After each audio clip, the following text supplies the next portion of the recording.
All right. Welcome to the Freak Show. Today, I have a very special guest on. She is the founder and creator of the bag brand KAEIU. Thank you so much for being here, Maria. Thank you, Jacqueline. I'm very excited and happy to be here. Well, I discovered you, uh, I guess it was really a couple of months ago. I think I had seen you somewhere a long time ago, but a couple of months ago, I found you on Instagram. I am now 8 months pregnant. Mhm. And I saw your bags and I kind of freaked out because I was like, these are so beautiful. And they solve my problem, my personal problem of really hating diaper bags. And your bags transition from being a diaper bag, very kid friendly, to, hey, this could be a work bag. This could be where I put my laptop and all of my goodies. But they are so beautiful. And I want to show the people who are watching our episode two of your bags because I have two of them. I may have gone a little overboard, but I don't know that you can with these bags. They're so beautiful. So I have this beautiful, like caramely taupe colored one. And then my husband got me this one for Mother's Day, your KU backpack. Yeah. And what I am so impressed by is the beauty of the leather, but the structure of the bag. Mhm. And so now at 8 months pregnant, I'm nesting, I'm getting ready for this second baby. And the diaper bag that I bought for my first son Mhm. was expensive, but it was made of canvas. So I opened it and I could never find anything. Mhm. And with your bag, I feel like the Virgo inside of me is just so happy because it's everything is so beautifully laid out. You've got bottle areas, you've got a place for laptops, you even have a little mat for a changing station. You thought of everything. So I want to ask you, can you share with our listeners a little bit about the story behind KU and what inspired you to create the brand? Absolutely. And that comment you said, you have thought of everything. I get that comment like literally verbatim from so many people every time they come and see my bags in person. Well, you did. Yeah, and I really did. The interesting part is I didn't have a child when I started designing the bags. Um, Wow. Yeah, it actually started from a very painful place in my life. Mm, I had suffered a miscarriage when I was 30, and I think the shock of that experience kind of like, I think it just prevented my body from getting pregnant again, even though I was trying so hard. And so from 30 to 34, I was just like in this like stuck place where I wasn't mm. sure. I feel like I wasn't progressing. I was just like stuck with the whole, the word infertility. I was doing Oh, everything I yeah. could possibly do. Hmm. And I would wake up in the morning and I would tell my husband, I was like, I feel like I'm walking through peanut butter and I feel like I'm just stuck in this place where I don't know how to get out of. And so I was like in that place. And I was like, at one point I was just so tired of being there. And I was like, I need to do something. I need to like start being creative. And I think in terms of my job also, I was kind of in a place where I was also feeling a little stuck. And so I Mm, was like, I'm gonna use this stuck energy and I'm gonna make something of it. And I don't know what's gonna happen, but I'm just gonna make something that makes me really happy. Because during that time when you're going through infertility, all you do is like you dream. You dream of mm, your baby, you dream of like what you would look like, how you would feel, what kind of mm. clothes that you would wear, like I'm what gonna cry. yeah, Hmm. it was just like I was just dreaming every day. Yeah. One of the things that I couldn't find in the market was a bag that did what you just mentioned, like that Yeah. beautiful, that transitioned, that could serve like multi-purpose because we are so much more than just parents, mother, Hmm. everything. And so, Yes. and the job that I was like kind of like feeling stuck in, that's the job where I discovered leather. Early in my career, I had designed leather bags for Rebecca Minkoff, but then Oh, cool. I was like, I don't want to do bags. I don't want to do bags. I like my background was in apparel, so I shifted to apparel. Hmm. And towards the end of like my career, like in the industry, I actually ended up designing for Wilson's Leather, and I was doing all their leather gear, like That's motorcycle so cool. Yeah, and I went from like dr designing like beautiful frolicky dresses to like suddenly doing like hard like leather and like very performance driven. Hmm. And I really fell in love with the material. And which is why when I was thinking about like what do I want to invest this creative energy in? Like what do I want to design? And it was like bags, leather. So that's how it started. It again, well, couple of notes to touch on there, but the bags are so beautiful and they are so structured. Mhm. And that is what I love about them so much because I feel like it doesn't make me like I love being a mom more than anything, but I don't want to feel like a mom when I go out into the world. I want Mhm. to feel chic, I want to feel put together, and that's how this bag makes me feel. And then you open it up and it's all these gorgeous compartments. But the other thing I want to touch on too is I'm I'm so sorry for the experience you had. I've had a miscarriage too, and I know just it's it's such a hard thing to walk through. Yeah. And you created such beauty out of your trauma. And the other thing that I'm reminded of here is a manifestation technique, right? Where they say, like, if you're calling in your partner, clear out half your closet. Make sure you sleep on one half of the bed. So you're literally creating Like, space. like set your table for two. Yeah. Exactly, exactly. And I feel like that's exactly what you did with these bags. You created it in preparation for the future children that you were going to have. You know, it's funny. Like I should never made that connection. I was like, I'm just gonna make beautiful bag that serve other women, but I never thought about a beautiful bag that would like serve me in my future self. Because you're just dreaming so much that you don't even Mhm. think that it's a possible. Like I wasn't sure if I could get pregnant or not. So it Yeah. always been that like, oh, maybe, maybe not. Yeah. But it Mm, sounds like even if it was subconscious, you created that seed of hope and mm, then fostered it from there. So, if you're willing, will you talk a little bit about your pregnancy journey? Because now you have two beautiful boys, right? yeah, yeah. Yes. So how did that change? hmm So, I was going through the whole infertility. I was also at the same time going through a lot of health struggles. Like I had Mm-hmm. a case of eczema and Mm, affecting my hands and the soles of my feet. It's called dyshidrosis. It's a very mm, specific type of eczema.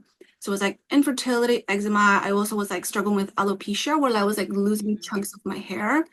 And I just like my around the same time my brother had moved in with us. So we had a two-bedroom apartment in the city, in New York City.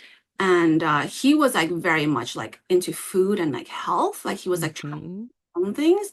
And so then I kind of like by watching him, I jumped onto this like whole like bandwagon of like health and wellness. And so I tried like literally everything under the sun to try to heal my body. I started seeing a naturopath. He would like do the needles and like burn milk Sebastian. Mm-hmm. I've literally I've tried so much. But interestingly enough, I think sometimes when you are grasping towards something so ferociously, it has the opposite effect. And Mm-hmm. so, I'm pretty small framed and I had because I was doing so many like healthy diets because I was like, I'm gonna be extremely healthy to support this pregnancy. But by Mm. being so healthy, I had lost like and too much weight. Um, Oh, yeah. and when I was seeing my naturopath, he was like, you need to, I was like, I'm going to be vegan. I'm not going to eat gluten. I'm not going to eat this and that. And Mm-hmm. like, you probably need to nourish your body a little bit more. You're like way thin.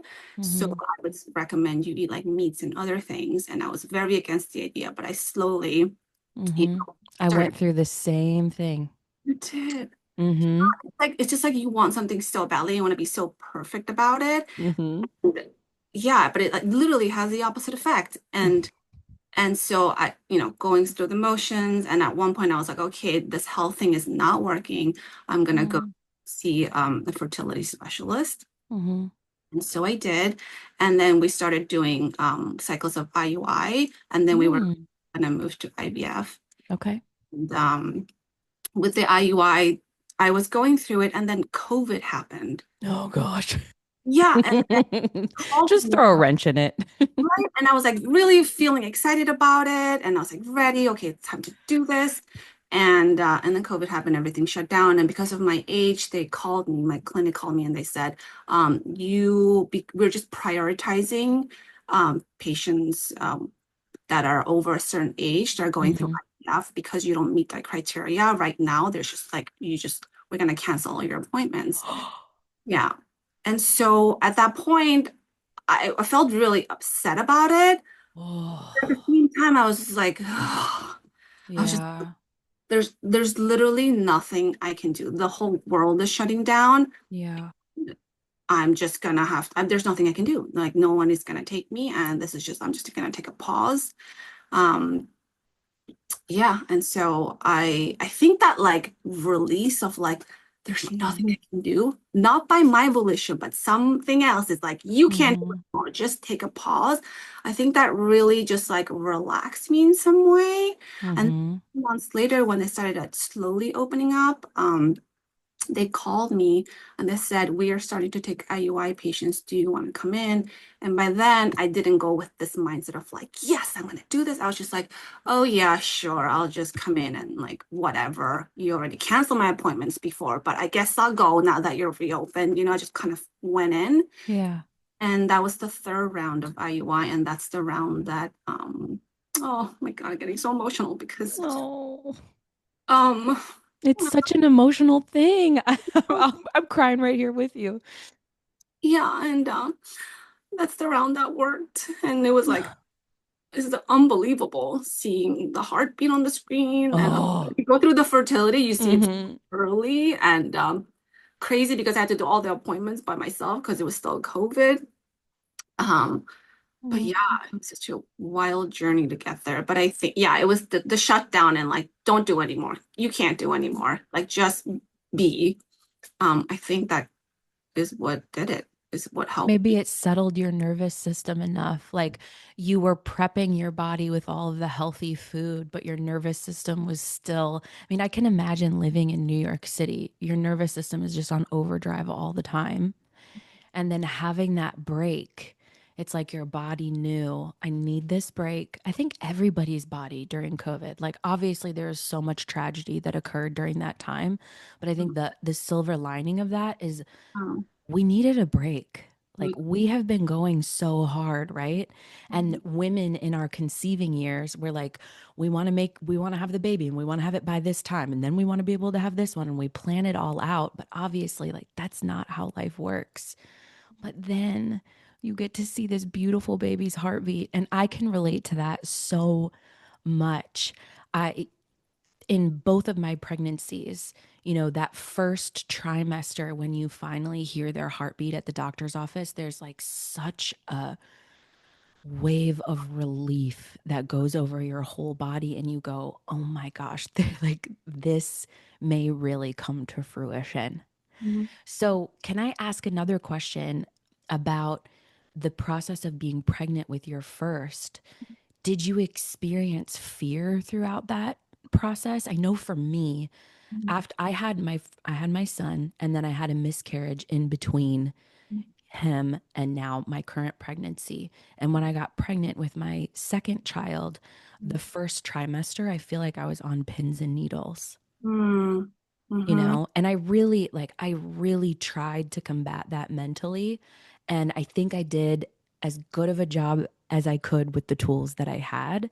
But mhm, my question for you is like, did you experience that fear and how did you combat it or mhm. weather it? I had some fears, but around the same time I got pregnant, I'd also gotten a new job, and the Mm, job that I really enjoyed doing so much more. And so I was like very engrossed in it, and I feel like life started happening very quickly. So if I went from mhm, walking through peanut butter, suddenly I was like sledding. So it was just like it was just so fast. And so I think initially I I felt some anxiety, but because I was like enjoying so much more of life at that point, mm, I think it just like snowballed really quickly, and I didn't think too much about it. That's so beautiful. You had a positive focus. I did, yeah. What do you think the catalyst was to, and I love your metaphors here, moving through peanut butter to sledding. Was there like a thought that you changed? Was it that your job changed? Was it COVID? What was the catalyst to get you from the peanut butter to the sledding? Mm. So I think leading up to my pregnancy and the COVID shutdown, I was doing a lot of work on myself. So Mm-hmm. I started seeing a therapist. I started Mm-hmm. meditating. Um, actually, when before, like this was maybe 2 months or a month before my pregnancy, my sister. And when you're going through fertility, you don't want anyone to say like, "Did you try this?" or "Do you want to try this?" And that's like the worst. Um, Mm-hmm. my sister was like, "Hey, like I know an herbalist who can make a concoction for you. Do you want it?" And ordinarily, I would say like, "No, I can handle this on my own. Like I don't need anybody's help." But again, it was like that. I was just in such a relaxed state. I was like, "Yes, please give me that whatever Mm-hmm. it is that you're You were offering." like open to receiving. Yeah, give it to me. And when she brought me, it was a 30 day, no, it was a 60 because morning and day pack of an herbal mixture based for my body type. And I took my P touch and I labeled each one with words of affirmation. So I did like love, Oh. courage, like anything I could possibly think of, because I was just like, I guess also still in like a desperate state. And I was like, I just want to drink something that is not like medicine because I can't get pregnant, but I want Mm-hmm. energy that is like that will nourish me and like give me something really positive. So yeah, I have like I actually even took pictures of like the things that I did. And like every morning I say, today I'm drinking love. Today I'm drinking passion. Today I'm drinking courage. And Oh. through that whole I feel batch. like that could be your second business or like a thing that you could sell with the bags, like some kind of herbal tea or herbal remedy that's love and passion. And that's so beautiful. So instead of what I'm gaining from that is instead of being in a mindset of lack or fear, it was more, how do I nourish my body? How do I get into a state of gratitude and love and passion and get my headspace there rather than focusing on what I don't have or what I want or what I'm chasing after, which is a totally different frequency to be on. Yeah, yeah. And I think that just made all the difference. Yeah. Oh, it that I'm enjoying this conversation so much. I appreciate you being just so vulnerable and so honest because I feel like conversations like this is where our listeners will be able to gain the most insight because it's so raw and so real and so relatable. Yeah. And another thing that I did was I would sit at night and I would envision like a waterfall going through my head, just like Mm. diamond, like sparkling energy, just like shh, and like just like encircle like my womb, and like my womb was golden. And just like imagine that, like just go through and like leave my body. And I would say like I have this unlimited, like not ending energy just like passing through me. And I think that really helped too. Yeah. And like Oh, before, of like course it did. Yeah. yeah. And I used to not be a believer of like all the woo-woo and the spirituality, but then sometimes you get stuck in a desperate place and you're like, I'm so open to trying anything. Mm-hmm. Mm-hmm. This makes me feel really great. So I'm gonna keep doing it. Hmm. I think that's where a lot of people find spirituality, find God is through those extremely difficult times. It's easy to deny it when we're in a good place in our lives. We're like, we've got it. We're good to go. It's Mhm. during those difficult times that I mean, I'm such a believer, so I get exactly what you're saying. And I need to have you do a calibration on our Freak app where you come in and teach like a meditation or Oh something. my gosh, no, I didn't know that. Especially with this fertility journey, I feel like you would just touch so many women. Oh my gosh, what a story you have.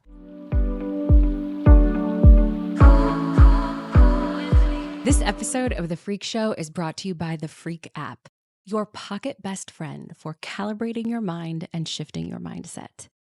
If you are ready to transform the way you think about yourself and your life, then you are definitely going to want to get your hands on the Freak app.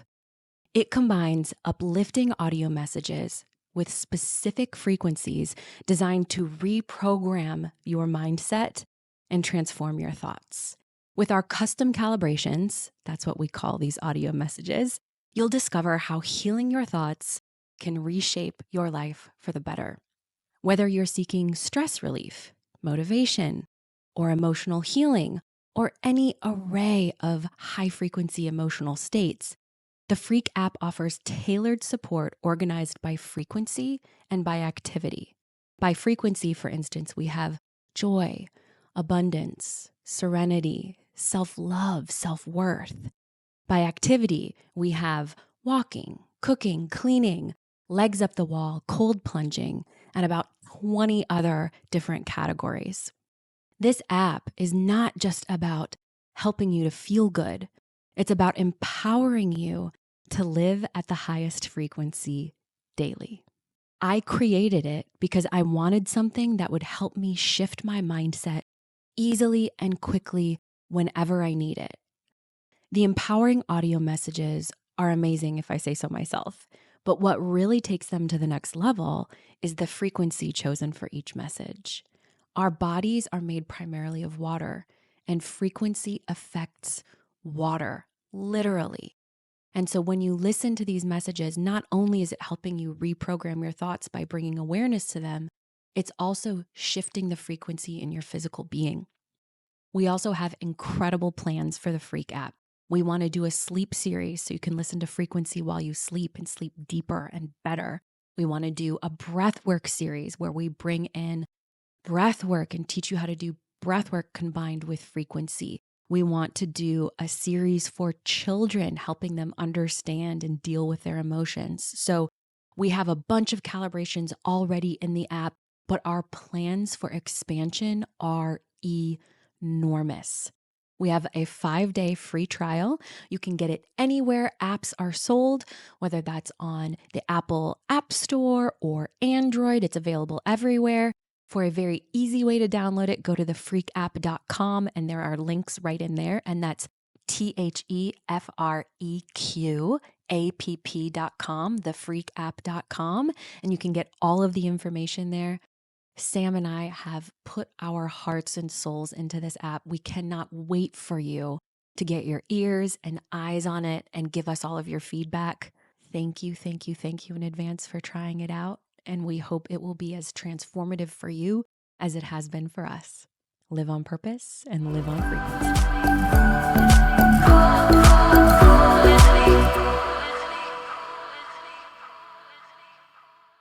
Okay, I'm ready for the next question. You ready for the next question? Okay, it's about balancing entrepreneurship and motherhood. So now, fast forward, you have two beautiful boys. How old are they? I have a 21-month and then a 4-year-old. Oh, okay. So, as a successful entrepreneur and mom, how do you balance the demands of your business and the responsibilities of motherhood? Because I watch your Instagram stories and you're going every single day, taking those boys to the park, going to different markets to sell your beautiful bags. I mean, it from the outside looking in, it looks like it's nonstop. It is nonstop. And you're asking me about balance, which is something that I'm still trying to achieve. Mm-hmm. The first 3 years, up until I think this year, so I'm on year 4 of my business. The first 3 years, I had 2 kids in between, and I'm just taking step by step, you know, and there really was no balance. And Mm-hmm. I would just kind of work when they napped and just did whatever I could. And I didn't have, they weren't like with a full-time like care of any sort. So I was the primary caregiver for most. Wow. And so, yeah, I was just trying to figure out like what is it that I'm working on? What am I putting out there? And really low planning, just trying to make it in the world, doing the Mm-hmm. along the way, bringing Yeah. my audience along, just like doing everything that I can. But then 2025 started, and in 2024, I had early in the year in January, I had written a quick little note where I was like, this is my sales goal. And I had forgotten all about it. And then in December, I was like, oh, what's this little note that I made? And I looked at it and I was like, oh my gosh, I met my sales goal for the year. And I was like, what? And so when I started 2025, I was like, okay, I think you have an actual real business, not like I'm working in the spare bedroom of my apartment, two kids. Um, and so I was like, okay, what is it that I need? I need more care, more help with childcare. And so my older son had started 3K, Hmm. which is, I guess, just like regular school that most states kids start in kindergarten, but in New York City it starts at 3. Yeah, my son goes to school at 3 too. Oh, amazing. Yeah. Yes. Yeah. Yeah.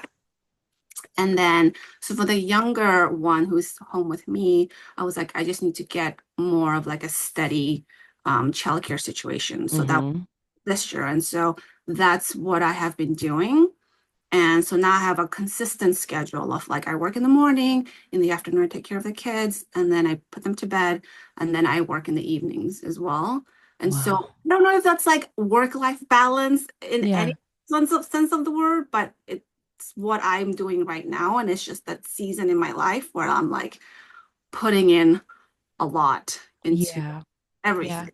But your energy, I mean, obviously, I'm new to knowing you, but your energy seems so high frequency despite all the things that you have going on. But that's such a testament to you kind of calibrating your energy on the daily, right? Mhm. So you said your son is 4, the business is about 4 years old. Mhm. I know you started the business before you had your son, but Mhm. how did that look? Like you make your first bag, it's a prototype, you send it off to have it made or you make it yourself.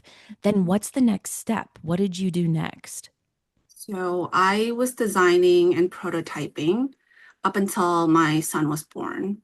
And Mm. so that means, I was like sketching up the designs. They would send me a sample. So I produced all of my bags in India with an amazing manufacturer. Oh, that's so Yeah, cool. they get the vision. And nowadays, like when they make a sample, a new style, I'm like, wow, we're almost there, like 80%. Um, and so I would do multiple rounds of sampling. And then I launched the brand. I did like a photo shoot when my son was 4 months old. And Mm. then I launched the brand that month. And really, I had no idea what I was doing whatsoever because I'm such a product person. Like I understand Mm. very well because that was my entire career. Mm-hmm. I didn't know a thing about websites or marketing or I mean just like nothing. And so I launched and then I thought at least my friends would buy something. Yeah. And then the day I launched, I sold one bag, like a single bag. And I was like, oh my God, like what did I do? I quit my job for this single bag. And because I didn't know how much to produce, I had just put in a random number of bags and I had pre-ordered everything. Mm-hmm. So I was like, what am I gonna do? But then you just keep going. Yeah. Mm-hmm. What I find so inspiring is, and this was a limiting belief I had myself, was before I got pregnant with my first son, I was like, I don't know how I'm going to continue doing the entrepreneurial things that I absolutely love to do that fill me up and be a mom. And I Mhm. didn't realize until after you have a child that like you access a different gear, Mhm. and there's a whole new motivation. Mhm. But what I find so beautiful about your journey is that it seems like from the outside looking in, you didn't put a ton of pressure on yourself to have everything figured out right away, which is kind of what I do. Um, you allowed the journey to be the journey. Like, hey, I'm going to do this step, I'm going to complete this step, then I'm going to move to the next, and I'm going to figure it out very systematically rather than having to have everything figured out all at once. Is that Yeah. true? That is absolutely true. And I think if I knew too much, I may not have gone into it because it's very intense. I And know. it was better that you just go in kind of blindly and then be open to learning and also be open to what other people's, feedback and like help. Because Hmm. I honestly, like, I don't even look for things. Like these days, I'm like, okay, for example, I needed to do online. I was like, I need to run ads. It's like the Hmm. natural step for my brand. And I was like, okay, great. This is something that I need to do. And then lo and behold, I meet someone who's like, hey, I think you should work with this person because, I think she really helped me. I think she'll really help you. And I think when you're just like open to people's like help, Mm-hmm. things just come your way. I mean, it's really amazing. It's like the complete opposite of the way I used to live when I was trying to be. It's Mm-hmm. like the complete reversal. And interestingly enough, when you're just more relaxed and are just loving what you're doing, things just, Mm-hmm. and the Mm-hmm. only thing you have to do is just open the door. That's it. Just Mm-hmm. come, open the door. If it's not right, close, open the next door. Yeah. I relate to that so deeply, and it's one of the reasons we called the freak show, because freak stands for frequency. And Mhm. I always think of it in terms of frequency. Like you're a frequency match or you're not. And when Mhm. you open that proverbial door, it's like your frequency increases, you're open to receiving. And Mhm. then the universe, God, Jesus, whoever you want to call it, however you want to label it, I don't think that it can be fully labeled. Um, but it's like the whole thing conspires with you to Mhm. create what you want to create. As Mhm. long as you keep that door open Mhm. and I think too, walking in gratitude, like every little step, I'm like, this is so cool. This is so awesome. I can't, like, I'm so excited that this happened, and focusing on all the good things that are happening versus all the little things in business, or in my world I do a lot of interior design, like construction mishaps. Rather Mhm. than focusing on the things that are going wrong, Mhm. focusing on the things that are going right creates so much energy, and it creates that snowball effect, right? I absolutely agree with you. And I think too, in listening to your story, you are so good at manifesting, even when you forget that you're manifesting it, like writing down your sales goal Mhm. and then about a year later realizing you had hit it. Mhm. And I think too, for our listeners, the power in that is there's something that happens when we write down what we want. Mm. It's like our subconscious mind, it tattoos on our subconscious mind. And in the day to day, we may forget about it. It may go to the back of the bus, so to speak. But then again, that universal force Mhm. comes to meet us as long as we're walking forward and taking action. Mhm. It's like it all happens and conspires with us to create that. Yeah. Something that I love and listen to a lot is Louise Hay. Do you know Mhm. who Louise Hay is? Oh, you would love her. She wrote a book called You Can Heal Your Life, but she has all of these beautiful meditations, and she talks about the power of writing down your affirmations and reading them every morning, Mhm. or putting them on note cards and just going through them every morning, putting, little affirmations in your wallet or on your mirror, etc. And I have probably 20-ish affirmations on note cards that I read in the morning. And what I'm finding is, even if I'm not present with every single affirmation every morning, I'm finding areas in my life where those things are coming to fruition so naturally. I'm not Mhm. pushing, I'm not trying, I'm not hammering anything in. They're just happening naturally. It's like my subconscious is creating that in my reality. Mhm. I love that. I It's love so cool. But that. you're doing the same thing very naturally. Yeah, without like even thinking about it. And when I started this year and I was like, okay, 2025, I need to get some systems in order so that I can, get more work done. And I remember feeling really overwhelmed, and my brother had come to help me babysit. Mm, And I was just telling him, it's like, oh, I know I have a lot to do, but everything's jumbled, so I feel very overwhelmed, and I want to hit these new sales goals, and I'm just not sure what to do. And he was like, I got you. He's like, I'm going to get you something that's going to change your life. And it was a planning journal. Um, it's called Sprout. And last summer, he was working with that journal and he actually went viral. He's a beatboxer. oh, cool. I think this helped me. I think it'll help you. And he was like, you know what? I'm just going to buy one for you. I'm going to send it to your house. And then, a few days later, I got it. And then I was, doing the exercises and I just jot everything down. And like you were saying, there's something to physically Hmm. writing things down. And then because this is a goal setting journal, it kind of like helped me, see the macro and then the micro and then just break I've everything. got to get this journal. Oh, it's so great. It just You, helped me feel less overwhelmed because you see yeah, you break it down. So it's a 6 months journal and it breaks it down to like 3 months and then to 1 month and then to daily and then you rate your day and how it went and you just write like the most important things that you need to accomplish. And just it's not like I have more resources. It's not like suddenly I had an assistant, suddenly like a bag of Mhm. money fell on my lap. Like everything is the same, but I had this journal where I was like flushing out what I needed to do and like being able to see it and sit down at night and write it. What do I want to do the next day? What do I want to accomplish in a month? I mean, if I look at where I started and where I am now, like I am actually like my mind is blown. I'm like, oh my God, you're the same person, but like you're not the same person because like Mm. you did so much during that time. That's so cool. Okay, so what's the journal called? Because I know our listeners are going to want to buy it. I want to buy it. It's a green journal. It's called Sprout. Okay. S-E. I actually have it here with me. And you can always send me a link later and I can put it in the show notes. Oh, cool. Yeah. Oh, that's, yeah. I feel like there's such power too. I I think that having big goals and things that we think are way beyond what we can achieve is how we should live our lives.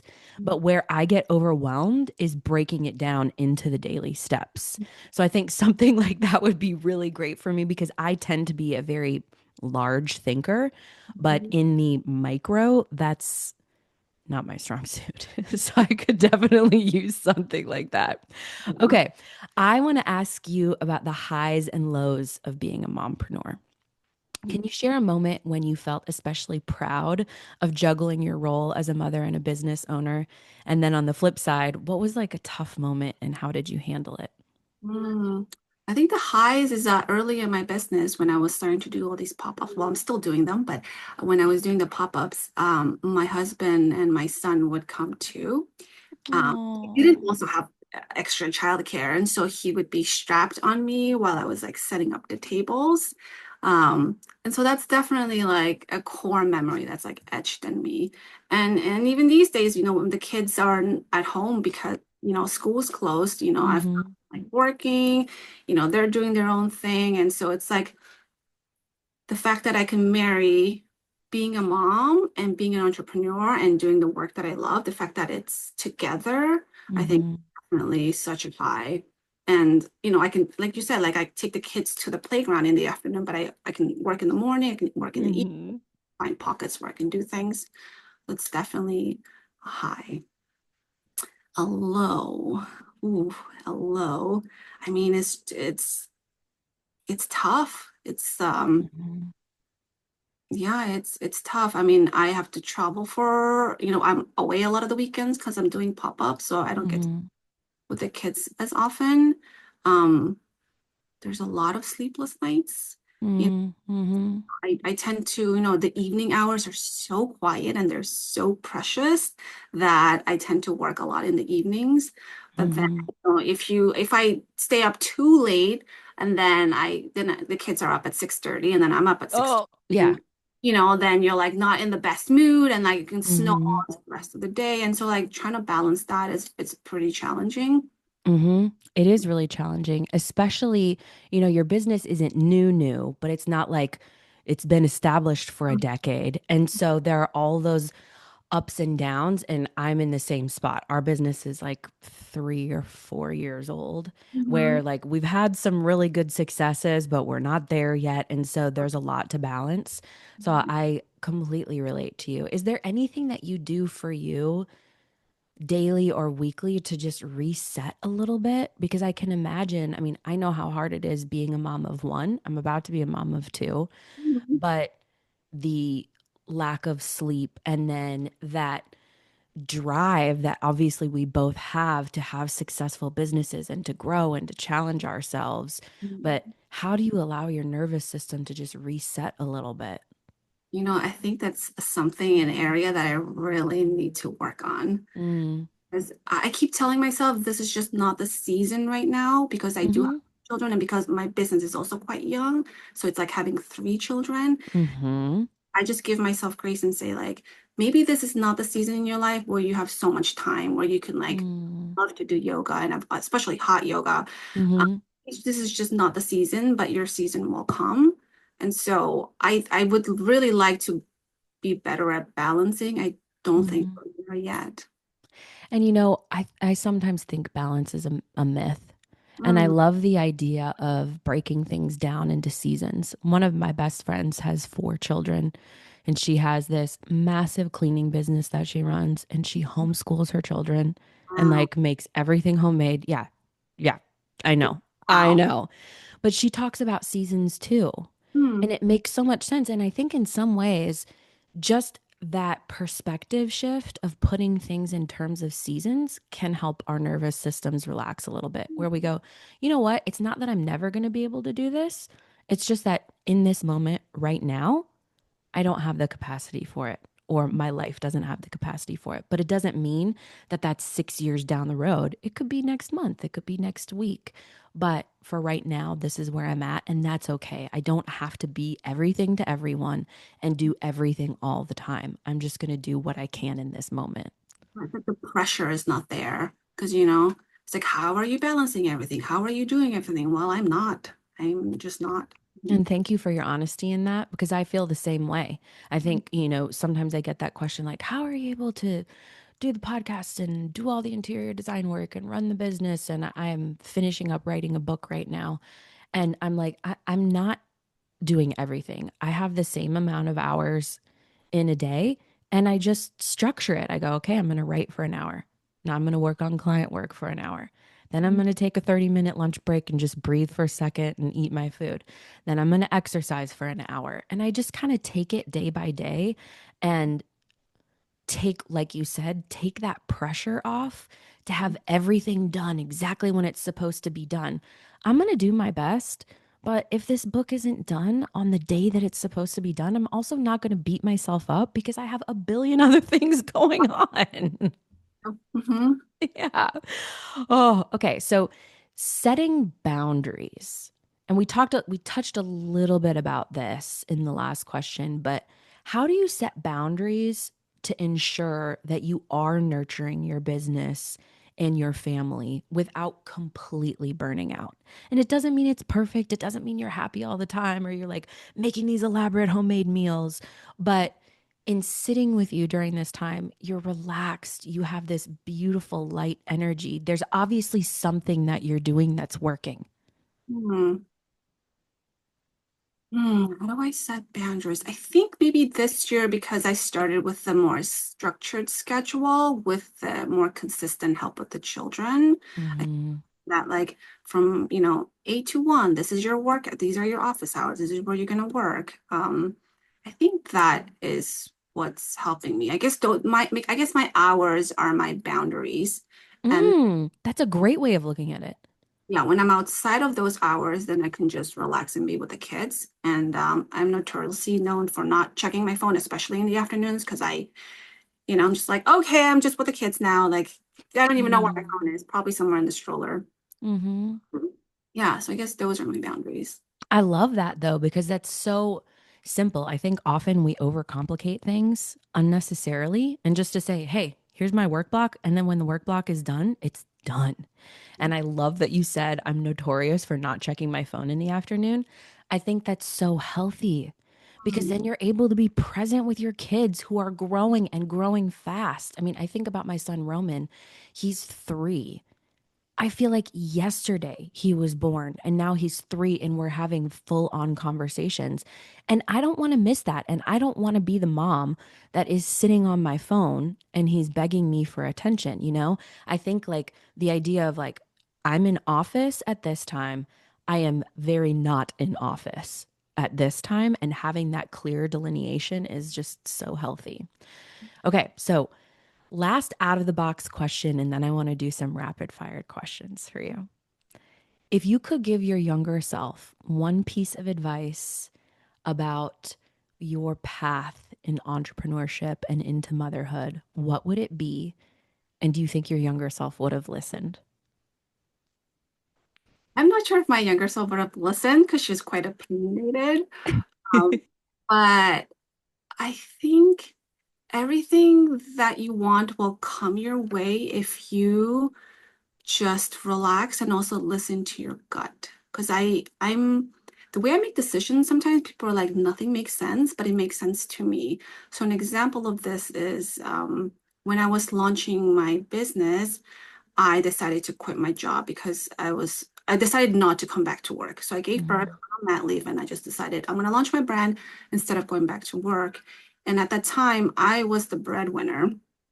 And so Wow. So that was a big risk. huge risk. I was a breadwinner. The health insurance was coming from me. We had to pay for the apartment, and I was just like, my gut is telling me something, and I think I need to listen to this. And it's telling me to go pursue something else, and everything will fall into place. And it doesn't mean that like, you don't have money to eat tomorrow, and you should just quit everything and do it. Just Hmm. like your worst case scenario. My worst case scenario was we're gonna move in with my in-laws who they live a 10-minute walk from where we're living. They have a big apartment where they're empty nesters, so they can house all of us. And that's the worst case scenario. And I was like, if that's the worst case scenario, it's not that bad. We're still gonna eat, our kids are gonna be fine. Everything's gonna be okay. And so I listened to my gut and everything did fall into place. And now it's like we have the role reversal with my husband where he is like supporting all of us while I go and do my business and try to build this from the ground up. So I would say this is something my husband tells me. He always says like try less. He goes like just try less. So I guess maybe that's my advice to my younger self, like try less. Oh, that would be something I would tell my younger self too. Because Mhm. I feel like I was banging my head against the wall, trying so hard and exhausting myself and burning myself out. And then when I started listening to my gut and also listening to my body Mhm. and like resting when I needed rest and going when I was ready to go. And of course, like none of that is perfect, but at the same time, tuning in like that, it makes all the difference. Again, like going back to frequency, it creates a frequency match for what we want. If we're trying too hard, it's like the magnet repels. Yeah. When we Yeah. go in a state of ease and relaxation and without a tight grip on the outcome, it's like an open handed, like, hey, this is what I would like to happen. But if it doesn't happen like this, I'm also okay with that. The frequency just changes in the room. It's like the atoms and the neurons and the whatever, they all shift and go to a higher frequency when we're not grabbing so hard. So I love that. Okay, couple rapid fire questions before we wrap up. What is your go-to self-care ritual? Oh, if I yoga. Yeah. Oh, yoga is the best, right? I feel like I I I used to do yoga very regularly lately because my stomach is very large. It's becoming a little bit hard. So I've been doing P-Volve, which kind of incorporates some yoga moves, and I love it so much. But I always used to say big soul, little body. And Mhm. yoga makes me feel like I can expand so that my soul can expand inside of me, right? Mhm. It's just such a spiritual experience. Okay. What's your favorite KU product and why? So my baby, because this is the first product I designed, was the loop tote. That's like Ah, the this every one, right? yeah, that's where like it was all born. But then I think right now is the Cooper backpack because I wear it every single day and it just does everything that I need it to. And that's this one, right? That's the So I back. have both of your favorite products. I mean, I went through your website and I was like, I want this and I want this and I want this and I want this, but I chose the two that I was like, I think I will wear these all the time and use them all the time. And again, they're just so beautifully built. I feel like they're also going to age beautifully. Well, Okay. One thing you couldn't live without as a mompreneur. one thing I couldn't live without. I mean, like my family and my husband, or like It a thing. I would say a thing in this case, but I love that your family and your husband is the first thing that you said. I'm gonna say my phone because I do so much with my phone. Hmm. When you're a solopreneur, you have to do all the social things and Ooh. be on your phone, like doing, just everything. So, when I do pop-ups, like my phone is also my cash register. So Hmm. I had to do all the checkouts. So yeah, I think it's good. It's much needed. Yeah. And I love like, I have a love-hate relationship with my phone because I hate that people can get a hold of me whenever. But at the same time, I love that it creates such efficiency too. And I'm not having to lug around an iPad and my laptop and multiple things. It's just all right there. Okay. Last question, since this is the freak show. What is one thing our listeners could do on the daily to raise the frequency that they live on? Mm, I would say if you have a moment, just sit and listen to your gut. It's a very distinct feeling that you get, and it pulls you in different directions. And Mm. you learn to listen to which direction it pulls you towards. Um, that's the way you're meant to go. And if you go to where you're meant to go as a person and as a being, I think that automatically elevates your frequency. Oh, 100%. Oh, I love that so much. And I would add too that that voice, that gut feeling is one of encouragement and hope and excitement, not fear or negativity. I think sometimes people confuse that a little bit like, well, my gut is terrified of this. There are moments I think where our gut warns us, but I feel like our gut warns us in a very calm, collected manner, not in like a manic way. Yeah, and I think So, also because like my desktop screensaver and like the motto for me for this year is do it scared. And it's not mm, the thing that you don't want to, but like there's like a distinct feeling that you get. And like you said, it's very calm. But like when you're like, oh, right? It mhm, sometimes it's trying to tell you something. You maybe have to, go in a direction that you may not feel the most comfortable in, mhm. but like your body's trying to tell you something. It is. Our bodies are always speaking to us. Well, Maria, thank you so much for your time. How can people connect with you? Because I know they're going to want to connect with you. I know they're going to want to know where they can buy your bags. And then is my code still working too that you Yeah. gave me? Perfect. Okay. So we can give them the code too. But please drop all of that information here and then I'll also link it in the show notes so people can come follow you and connect with you because you are such a beautiful human behind this beautiful brand. Thank you so much. It was a pleasure being here and speaking with you. You can find me on KAEIU.com. That's my website, KAEIU.com, and on Instagram at KAEIU with periods in between. Although you will find me anyways with just KU. Okay. Good to know. Good to know. And my code, I believe, is Jacqueline, Jaclyn. And so if you guys have any questions, look in the show notes. They will all be there. But again, Maria, thank you so much for this beautiful conversation. You were so raw and real and vulnerable. And I know people are going to relate to your journey, but they're also going to feel so inspired that you can be a mom and still create this beautiful business that is full of passion and creating such value for people. Yeah, absolutely. I 100% agree. I think it's just if you feel the pull to go on this adventure and journey, just take the first step. Oh, that's the perfect way to end it. Thank you so much. Yeah. Thank you so much for listening to The Freak Show with Sam Thurmond and me, Jacqueline Steele Thurmond. We would love to connect with you via our website, beckonliving.com, and on social media. You can find us on Instagram and TikTok at Beck and Living, and you can join our email list to receive uplifting messages, podcast and business updates, and discounts on high-frequency products just for our freaky community. Cheers to high frequency living.